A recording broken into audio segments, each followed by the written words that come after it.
오늘도 주일 일부 예배로 우리 현장에서 또 온라인으로 함께 하시는 우리 모든 성도님들을 주님의 사랑으로 축복하고 환영합니다.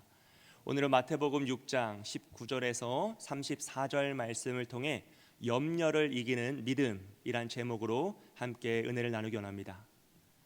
산상수훈은 마태복음 5장과 6장과 7장을 통해 구성되어 있습니다. 5장에는요 팔복을 통한 초대, 그리고 빛과 소금의 정체성, 율법의 재해석 등이 선언되고 있고요. 6장에서는 진심과 외식이라는 그 구조 안에서 우리를 향해서 구제, 기도, 금식, 보물이라는 주제를 다루며 진정한 신앙이 무엇인지, 참된 삶이 무엇인지를 가르치고 있습니다. 그리고 오늘 말씀은요 그 6장의 마지막 부분에 있어서 진심과 외식이라는 구조 안에서 보물이라는 주제를 통해서 염려와 믿음을 대조하며 진정한 신앙에 관하여서 다시금 선언하시는 말씀입니다. 여러분, 우리가 이 땅을 살아가면서요 염려가 없을 수 있을까요? 없을까요? 예, 없죠. 염려가 없을 수는 없습니다. 피조물인 인간이 스스로 나는 염려가 없다라고 말하는 것 자체가 거짓말이죠. 우리는 불완전한 피조물이기 때문에 당연히 염려를 하면서 살아갑니다. 어머니들은요 자녀가 방학을 하자 무엇을 걱정합니까? 아침을 차리면서 점심에 뭐 먹일지를 걱정해요. 점심을 먹이면서 저녁을 또 걱정하죠. 간식을 걱정합니다. 아이들이 유치원에 가면요 초등학교를 걱정해요. 초등학교에 가면 중학교를 걱정하고, 고등학교, 대학교, 대학원, 그럼 또 취업을 걱정하죠. 취업하고 나면 뭘 걱정하죠? 결혼을 걱정해요. 결혼하면 애를 낳을지 안 낳을지를 걱정해요. 애를 하나 낳으면 둘 낳을지를 걱정하고요. 또 애 봐줘야 되고요. 그럼 또 내 몸이 건강이 상해서 건강과 노후를 걱정합니다. 심지어 남편의 탈모까지 걱정해야 되는 게 우리의 인생이라는 거예요. 여러분, 인생에는 걱정이 끝이 없습니다. 그래서 시편 기자는요 이런 인생에 관하여서 인생의 수고는 끝이 없고 자랑할 것은 수고와 슬픔뿐이다 라고 고백하고 있어요.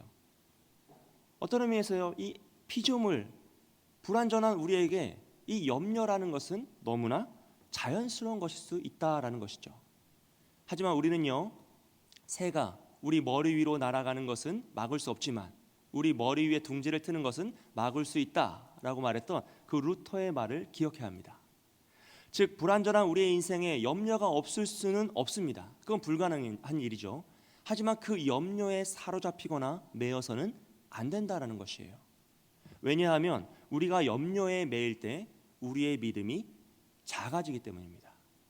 그래서 예수님은요 오늘 말씀에서 이렇게 염려에 사로잡힌 자를 향하여서 믿음이 작은 자라고 말씀하세요. 여기서 믿음이 작은 자라는 표현은요 믿음이 아예 없는 사람이 아니라 믿음이 있었는데 작아진 상태를 의미하는 것이죠. 즉 세상 밖에서 하나님을 모르는 불신자를 향한 말씀이 아니라요 팔복의 초대로 말씀 안으로 들어왔고 빛과 소금의 정체성을 배웠고 정말로 새로운 율법의 재해석을 통해 우리가 어떻게 살아가야 하는지, 하나님을 믿는 자가 어떻게 이 세상 가운데 온전한 믿음의 삶을 살아야 하는지 다 배웠지만 세상의 근심과 걱정에 사로잡혀 시험에 빠진 상태가 바로 믿음이 작은 자의 상태입니다. 결국 외식의 구조에서 벗어나지 못하고요 일용할 양식에 대한 두려움과 하나님 한 분만으로 만족하지 못하는 사람이 바로 믿음이 작은 자의 상태인 것이죠. 여러분, 믿음은요 염려를 무너뜨리고요 염려는 믿음을 무너뜨립니다. 믿음과 염려는 정확히 반비례하는 구조를 가지고 있어요. 그래서 믿음이 커지면 염려가 줄어들고요 믿음이 작아지면 염려가 커지죠. 우리의 믿음이 작아지면 염려가 우리를 사로잡아 버려요.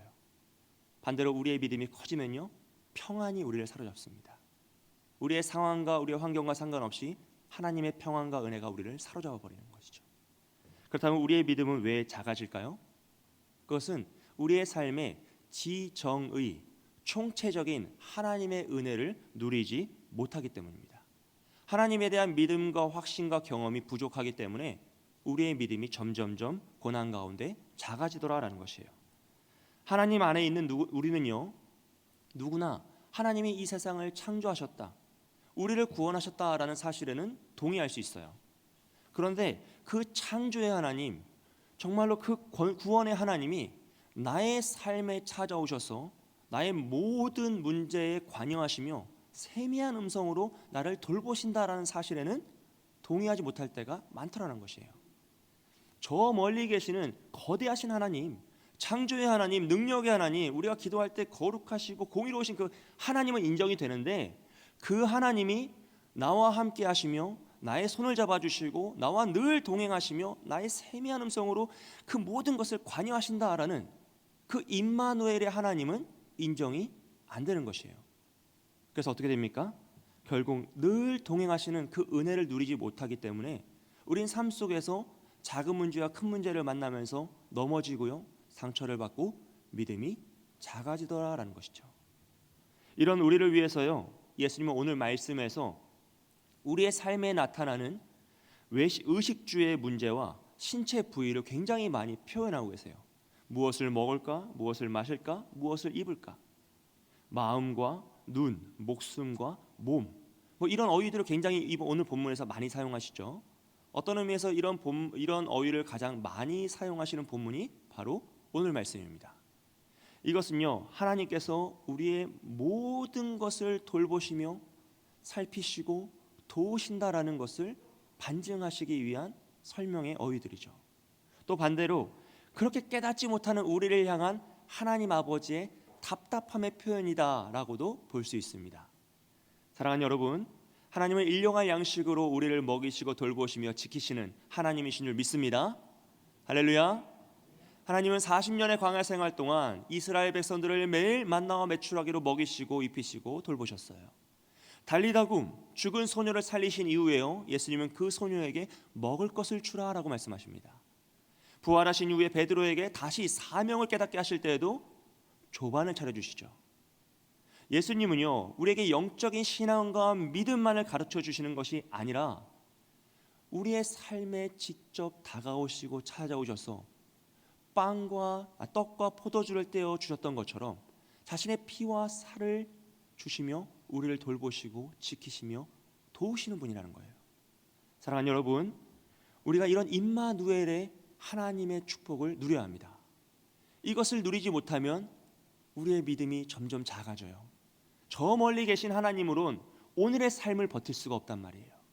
내 안에 계시고 나와 동행하시며 나의 손을 잡아주시는 그 하나님을 만나고 의지할 때에만 우리는 삶의 문제를 이길 수 있고요, 염려에서 벗어날 수 있는 것입니다. 바라는 우리 모두가 임마누엘의 하나님의 은혜를 누리며 이 염려를 이겨내시기를 주님의 이름으로 축복합니다. 오늘 말씀을 우리가 이렇게 왜 하나님 안에서 이런 은혜를 누리지 못하는가 라고 했을 때는요, 아까 지정의의 그 은혜를 누리지 못한다라고 말씀드렸잖아요. 그것은 무엇이냐면 결국 우리가 하나님 말씀을 생각보다 읽지 않아요. 여러분, 2월이 되었습니다. 우리가 연초에 성경 일독을 목표로 많이 세우셨잖아요. 할렐루야. 읽고 계시죠? 여러분, 생각보다 우리가 성경을 읽지 않아요. 매일 말씀을 묵상하지 않습니다. 그러다 보니 하나님에 대한 온전한 지식이 없어요. 또 우리가요, 생각보다 기도하지 않아요. 기도하지 않으니까 나의 삶에 찾아오셔서 응답하시는 하나님의 은혜를 누릴 수가 없는 거예요. 마음에 감동이 없어요. 그리고 우리는 생각보다 의지적으로 헌신하고 섬기는 그 행위가 없습니다. 그럼 우린 도대체 뭐가 있는 거죠? 우린 고민과 염려가 많아요. 우리가 배우기에 힘쓰고요, 힘써 기도하고 섬김으로 나아가면 우리는 그 염려를 이겨낼 수 있는데, 지정의 총체적인 은혜를 누리면 우린 누구나 다 염려를 이겨낼 수 있는데, 그것들이 부족하니까 어떻게 됩니까?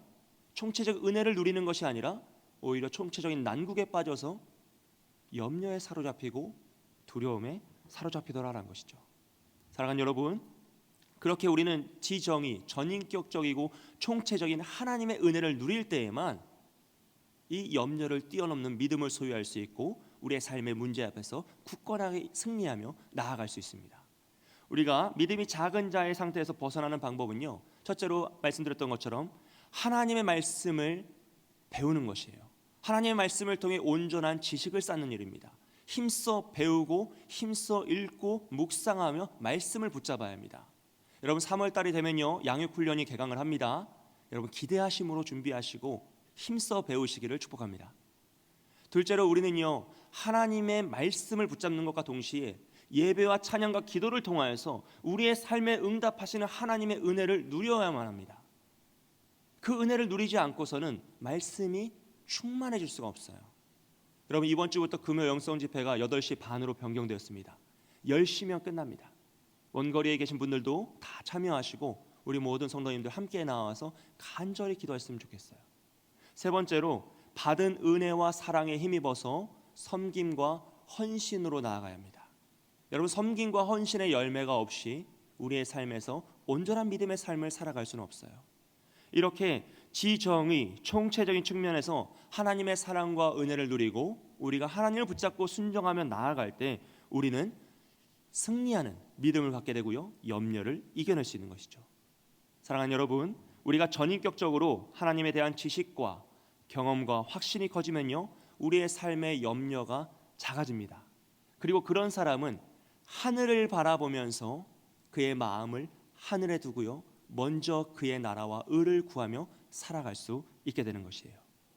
하지만 우리의 마음이 또 우리의 믿음이 작아지면요, 우리는 이 땅을 바라보며 염려에 사로잡혀 무엇을 먹을까, 무엇을 마실까, 무엇을 입을까에 붙잡혀 살아갈 수밖에 없는 것입니다.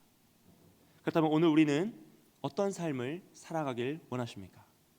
하늘을 바라보며 먼저 그의 나라와 의를 구하는 삶입니까? 아니면 땅을 바라보며 무엇을 먹을까, 무엇을 입을까, 무엇을 마실까의 삶입니까? 바라기는 우리 모두가 믿음을 성장시켜서 염려를 이겨내시길 소원합니다. 할렐루야. 그래서 오늘 말씀을 통해서 어떻게 하면 우리가 염려를 이기는 이 강력한 믿음을 소유할 수 있는가라는 것을 함께 살펴보길 원해요. 오늘 말씀은요, 믿음에 사로잡힌 자와 염려에 사로잡힌 자를 대조하시면서 진정한 믿음이 무엇이냐라는 것을 선언하고 계세요. 그리고 이렇게 염려와 믿음을 대조하는 그 상반관계를 이루는 요소에 관하여서 보물과 눈과 주인이라는 세 가지를 예로 들고 있습니다. 이 보물과 눈과 주인은요, 우리가 가지고 있는 전인격적인 요소의 지정의를 담당하고요, 또 총체적인 그런 은혜를 요소들을 다 다루고 있습니다. 첫째는 보물에 관한 것인데요, 예수님은 우리를 향하여서 보물을 땅에 쌓아두지 말고 하늘에 쌓아두라 라고 말씀하세요. 여기에서 보물은 단순히 물질만을 의미하지는 않습니다. 이 보물은 이 땅에서 우리의 마음에 만족함을 주는 모든 것을 다 의미하죠. 그래서 물질과 권력과 지식과 환경 등 모든 요소들이 다 우리의 보물이 될 수 있습니다. 그래서 이 보물은요, 물리적인 개념뿐만 아니라 심리적인 개념도 포함하죠. 실제 보물일 수도 있고 내 마음에 만족함을 주는 것도 있습니다. 그리고 더 나아가서 우리의 인생을 투자하여 얻어내고자 하기 때문에 이 보물은 현재적인 개념과 함께 미래적인 개념도 포함하고 있어요. 그러니까 즉 지금 내가 소유하지 않았지만 너무 갖고 싶은 거예요. 그러면 그것이 내가 갖지 않았음에도 나에게 보물이 될 수 있다는 거죠. 우리 수험생을 자녀로 둔 부모님들은 이제 발표들이 나고 있지 않습니까? 그럼 우리 자녀가 서울대에 합격했으면 좋겠는 거예요. 좋으시죠? 생각만 해도 좋잖아요. 서울대 합격했대요. 얼마나 좋은 일입니까? 근데 아직 사실은 합격하지 않았어요. 이건 뭐예요? 나의 바람이란 말이에요. 근데 그러면 너무 바라기 때문에 아직 일어나지 않은 일임에도 불구하고 그것이 나에게 보물이 될 수 있는 거죠. 강남 아파트, 명품 백, 뭐 그런 거예요. 갖지 않았는데 갖고 싶은 것. 천국, 이미와 아직 사이에서 아직 도착하지 않았지만 이미 가진 것. 이것이 우리에게 보물이 될 수 있다는 것이죠. 그러므로 모든 사람은요, 다 자신의 보물이 있습니다. 그리고 예수님은 그 보물이 있는 곳에 우리의 마음도 있다라고 말씀하세요. 그러므로 이 보물은요, 지정의 그 요소 중에 우리에게 정에 해당합니다. 마음에 해당하는 것이죠.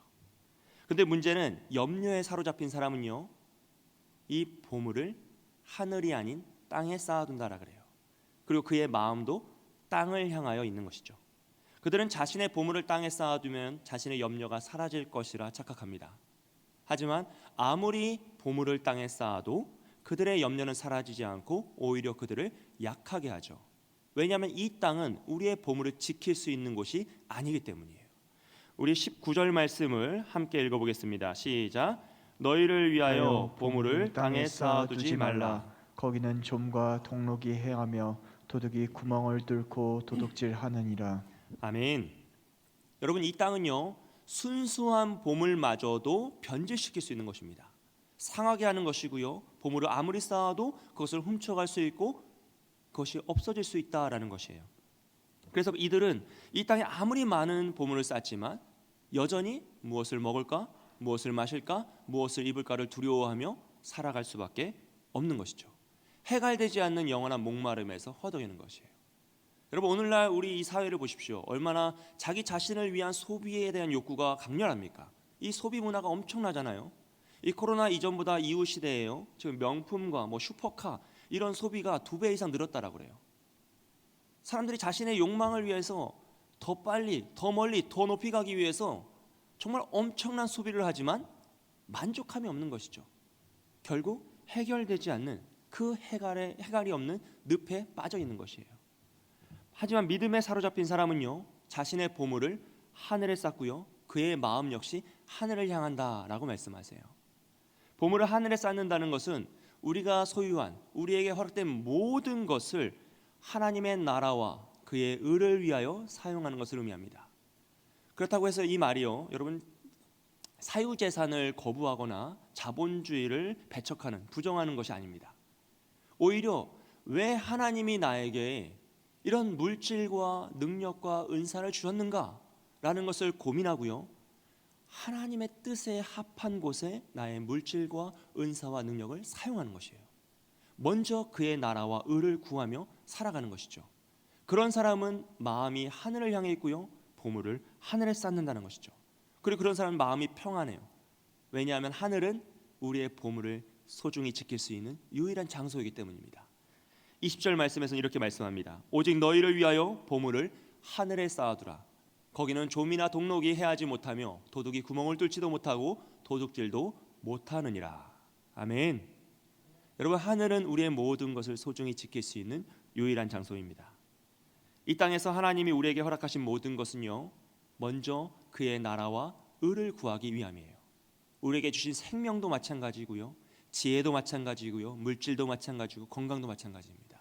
먼저 그의 나라와 의를 구하면 하나님이 그 모든 것으로 하늘에 보물을 쌓아주신다라고 약속하시는 거죠. 여러분, 우리의 보물이 있는 곳에 우리의 마음도 있어요. 그렇다면 여러분의 보물은 무엇이며 여러분의 보물은 어디에 있으십니까? 바라기는 내가 가진 모든 것을 허락하신 하나님 아버지의 마음을 깨닫고요, 우리의 보물을 땅이 아닌 하늘에 쌓는 저와 여러분이 되셨으면 좋겠습니다. 여러분, 우리 모두 진심을 다하여서 하늘을 바라보며 하늘의 보물을 쌓기를 주님의 이름으로 축복합니다. 둘째로 눈에 관한 것인데요, 예수님은 우리를 향하여서 눈이 성하면 온몸이 밝을 것이다, 반대로 눈이 어두우면 온몸이 어두울 것이다 라고 말씀하세요. 여기에서 눈은 전인격적인 요소 중에 지식적 사고의 영역인 지혜에 해당합니다. 그래서 눈은 우리의 안목과 기준, 가치관과 세계관을 의미하죠. 사랑하는 여러분, 우리는 우리가 가지고 있는 이 생각과 판단의 기준들이 다 우리의 것이다 라고 착각하고 살아가요. 하지만 여러분, 대부분 우리가 가지고 있는 생각과 판단의 기준은요, 이 세상이 주입한 것일 확률이 매우 높습니다. 이 세상으로부터 교육받은 것일 확률이 매우 높죠. 왜냐하면 우리는 이 세상을 살아가는 시대의 아들들이기 때문이에요. 우리는 우리가 인식하지도 못하는 그 상태에서 이미 이 세상의 문화와 사회적인 요소들을 다 주입받았어요. 교육받았습니다. 그 주입과 교육의 결과가 오늘 우리가 가지고 있는 생각과 사고의 판단의 기준이라는 것이에요. 내가 가지고 있는 것이 아니라 이 세상이 나에게 집어넣어버린 것이죠. 우리는 그것도 모른 채 내 것이냐 살아가고 있는 것이에요. 여러분, 그런 측면에서 오늘날 정말 큰 문제가 되는 게 바로 알고리즘이란 거예요. 여러분, 구글이나 유튜브, SNS 아니면 쇼핑몰들에서 이 알고리즘이라는 걸 쓰잖아요. 이게 각자의 소비 패턴을 이해하고 그 사람이 선호하는 것을 더 돕고 좋아하는 영상들을 보여주고 소비를 돕기 위한 방법이다, 그런 기술이다라고 말하지만 그 알고리즘에는 굉장히 큰 문제점이 있거든요. 그것은 뭐냐 하면 그 사람의 가지고 있는 그 성향을 한쪽으로 치우치게 한다는 것이에요. 균형 있게 보여주고 균형 있게 소비하게 하는 것이 아니라 그 사람의 성향을 강화시키고 한쪽으로 치우치게 함으로써 사회가 점점점 어떻게 됩니까? 극과 극으로 나뉘고 있죠. 여러분 이것이 오늘날 현상입니다. 그리고 그 문제점은요, 이미 기업들은 다 알고 있는 거예요. 하지만 더 많은 조회수와 자신들의 이익을 위하여서 그 문제점을 해결하지 않는 것이죠. 여러분 이것이 우리가 살아가고 있는 사회의 모습입니다. 우리는 그 속에서 다 깨닫지 못한 채 휩쓸려 살아갈 때가 굉장히 많다는 것이에요. 그런 우리를 향하여서요, 예수님은 22절과 23절에서 이렇게 말씀합니다. 우리 함께 읽어보겠습니다. 눈은 몸의 등불이니 그러므로 내 눈이 성하면 온 몸이 밝을 것이요 눈이 나쁘면 온 몸이 어두울 것이니 그러므로 내게 있는 빛이 어두우면 그 어둠이 얼마나 더하겠느냐. 아멘. 여러분 우리의 눈은요, 우리의 인생에 나아갈 방향성과 삶의 기준을 정합니다. 그래서 우리의 눈이 어둠에 사로잡히면 우리는 옳고 그름을 분별할 수 없고요, 심지어 하나님을 바르게 바라보지도 못한다라는 것이에요. 결국 우리의 몸도 어둠에 사로잡혀서 더 어두워질 수밖에 없는 것이죠. 때로는 우리 주변에 사랑의 눈먼 사람을 보지 않습니까? 돈의 눈먼 사람들도 있어요. 이념의 눈먼 사람들도 있습니다. 이런 사람들의 특징은요, 대부분 말이 통하지 않고요, 초상식과 몰상식의 영역을 막 넘나들면서 예측할 수가 없어요. 여러분 사랑의 눈먼 사람 얼마나 무섭습니까? 서울에서 부산을 왕복하며 출퇴근을 할 수 있어요. 이게 사랑의 힘이죠. 우리 다 그렇게 해서 결혼한 거잖아요. 아닌가요? 예, 그렇잖아요. 예. 여러분 돈의 눈먼 사람은요, 부모도 형제도 없습니다. 가족도 없어요. 너무 슬프죠. 이념의 눈먼 사람은요, 하나님도 없어요. 물불 가리지 않고 자신의 목숨을 가지고 뛰어들더라는 것이에요. 여러분 결국 그 사람이 무엇을 바라보느냐에 따라서 그의 인생이 결정되고요, 그의 나아갈 길이 달라지더라는 것이에요. 그러므로 우리는 우리의 눈을 밝게 해야 합니다. 이 세상에 속지 않는 온전한 기준과 가치를, 방향성을 가지고 있어야 돼요. 그리고 이것을 위해서 하나님의 말씀으로 온전한 기준을 세워야죠. 세상이 주입하고 가르쳐준 것이 아니라 복음이신 하나님의 말씀을 가지고 우리가 기준을 세우고 지식을 쌓고 나아가야 합니다. 그래서 매일 성경을 읽고 쓰고 묵상을 하며 그 지식을 배우기를 힘써야 합니다. 매일 날마다 말씀을 묵상하며 그 말씀 가운데 온전히 살아가기를 애쓰고 노력해야 하는 것이죠. 우리는 내 백성이 지식이 없으므로 망하는도다 라고 한탄하시는 하나님의 그 답답한 심정을 두렵고 떨림으로 우리의 마음에 새기고요, 주의 말씀은 내 발의 등이요 내 길의 빛이니이다 라고 고백하는 시편 기자를 따라가야 해요. 그리고 이러한 온전한 진리와 지식을요, 우리의 다음 세대에게 전수해 줘야 합니다. 그래야지만 우리의 다음 세대가 우리와 같이 이 세상의 잘못된 진리와 잘못된 지식에 사로잡히지 않고 온전한 진리와 기준을 가지고 이 세상을 분별하며 이겨나갈 수 있어요. 그것을 위해 우리는 우리의 자녀들에게, 우리의 다음 세대에게 복음의 씨앗을 먼저 심어줘야 합니다. 여러분 신명기 6장 6절과 7절 말씀 함께 읽어보겠습니다. 시작. 오늘 내가 내게 명하는 이 말씀을 너는 마음에 새기고 내 자녀에게 부지런히 가르치며 집에 앉았을 때에든지 길을 갈 때에든지 누워 있을 때에든지 일어날 때에든지 이 말씀을 강론할 것이며. 아멘. 여러분 이 세상의 물질주의와 성공주의와 이기주의와 다른 사람과의 비교를 통한 우위를 갖는 그런 이상하고 잘못된 그런 기준과 진리와 원칙들이 우리 자녀들의 마음에 심겨지기 전에 우리가 먼저 복음을 심어야 합니다. 먼저 심는 자가 그들의 영혼을 사로잡는 거예요. 그들이 세상에 물들기 전에 먼저 하나님의 말씀을 심어주고 기준을 세울 때 우리의 다음 세대, 우리의 자녀들은 우리와 같이 온전한 지식을 가지고 이 세상을 분별하며 밝은 기준을 가지고 온몸을 밝히며 염려를 이겨내는 믿음의 사람이 될 줄 믿습니다. 사랑하는 여러분, 오직 하나님 말씀 안에서 하나님과 나 자신과 세상을 바라보며 온전한 기준과 가치를 가지고 이 세상의 염려를 이기는 승리의 믿음을 소유하시길 주님의 이름으로 축복합니다. 세 번째는요, 주인에 가는 것인데요, 예수님은 우리를 향하여서요, 한 사람이 두 주인을 섬길 수 없다. 너희가 하나님과 재물을 겸하여 섬길 수 없다라고 말씀하세요. 여기에서 주인과 섬김은 우리의 인격적인 요소 중에 의지적 행위인 의에 해당합니다. 주인을 섬기고 주인을 사랑하고 그를 따르는 것이죠. 주인이라는 존재는요, 우리건 자이건 타이건 우리가 섬겨야 할 대상을 의미하고요, 우리의 모든 존재적인 가치가 그에게 존속되었다라는 것을 나타내죠. 그러므로 우리가 재물을 주인으로 섬긴다라는 것은요, 우리의 모든 존재적 가치가 다 돈으로 환산된다는 것이에요. 우리가 다 돈으로 평가받고 물질에 속한 자로 살아간다는 것이죠. 어찌 보면 너무 끔찍한 기준인 것 같은데요, 사실은 오늘날 세상에서 정말 많은 사람들이요, 이 기준을 가지고 재물을 주인으로 섬기며 살아가고 있습니다. 모든 것을 돈으로 평가하고 계산하며 이익과 손해로 구분짓죠.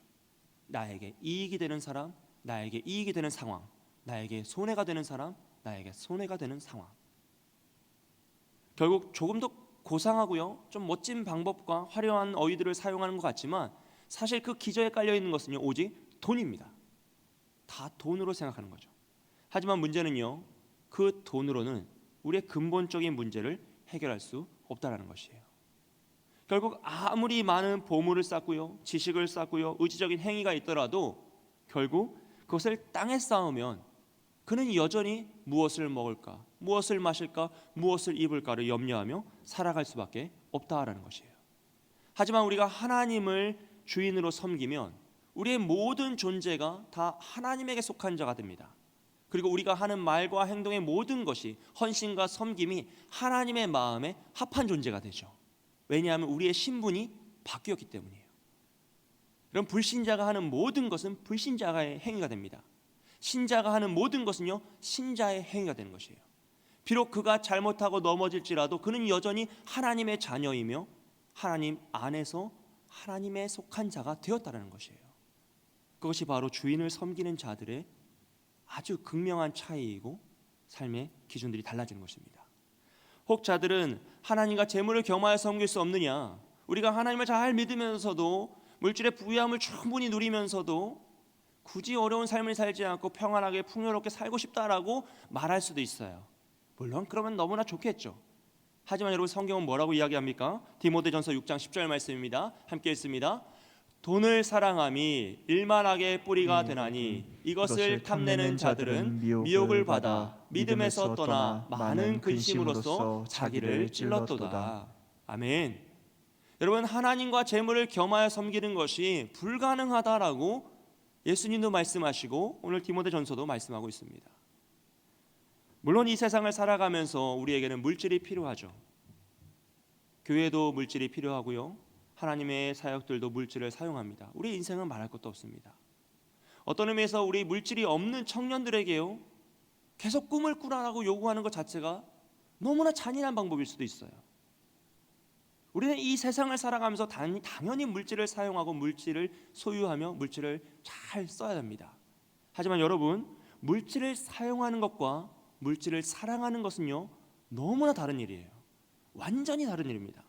그래서 우리는요, 항상 우리의 마음과 눈과 섬김이 어디를 향해 있는지를 점검해야 돼요.